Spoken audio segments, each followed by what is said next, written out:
অন্যের ওপর দোষ চাপালেও শাহজালাল আন্তর্জাতিক বিমানবন্দরের কার্গো ভিলেজে অগ্নিকাণ্ডের পুরো দায় সিভিল এভিয়েশনের বলে মনে করেন বিশেষজ্ঞরা।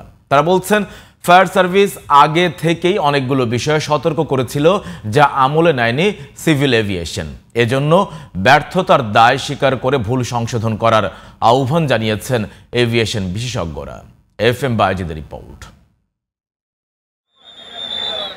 শনিবার দুপুর 2:15টার দিকে আগুন লাগে হযরত শাহজালাল আন্তর্জাতিক বিমানবন্দরের কার্গো কমপ্লেক্সে।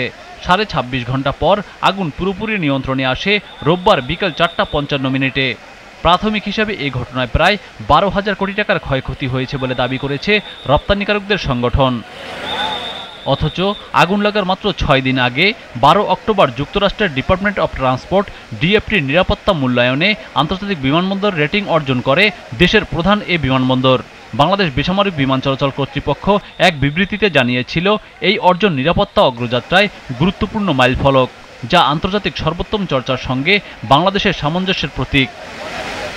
এদিকে মঙ্গলবার এক সংবাদ সম্মেলনে বেবিচক chairman air vice marshal Mostafa Mahmud Siddique বলেন, রানওয়ের অ্যাপ্রনে পণ্য সামগ্রী স্তূপ করে রাখার কারণে ফায়ার সার্ভিসের গাড়ি প্রবেশে সমস্যা হয়, যার দায় বিমান, ঢাকা কাস্টমস হাউস ও C&F এজেন্টদের।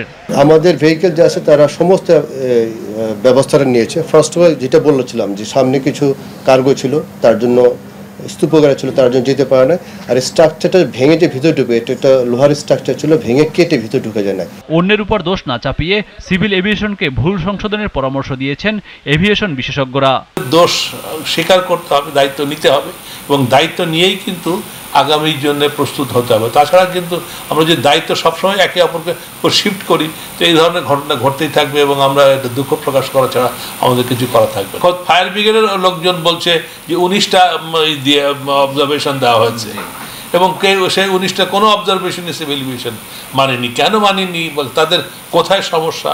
যাদের জন্য এই গাফিলতিতে ভয়াবহ এই দুর্ঘটনা, তাদের আইনের আওতায় আনার পরামর্শ এই বিশেষজ্ঞের। এর থেকে বড় অ্যাক্সিডেন্ট হতে পারে, কিন্তু সেই অ্যাক্সিডেন্ট কেন হলো সেটা কি প্রতিরোধ করা যেত কিনা, বা সেইটা ঘটনার পরে পরেই আমাদের এর উপরে রেসপন্সটা কী ছিল, সেগুলো খুব ইম্পর্টেন্ট। সব থেকে যেটা বড় হয় যে কাউকে আইনের আওতায় আনা হয় না, আনা বলা হলেও সেটার আইনত বিচারিক প্রক্রিয়া শেষ দেখি। বিমানবন্দরের মতো গুরুত্বপূর্ণ স্থাপনা এলাকায় এমন দুর্ঘটনা দেশের ভাবমূর্তির জন্য হুমকি।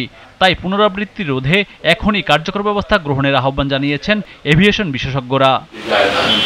FM Bayezid, GTV news, Dhaka.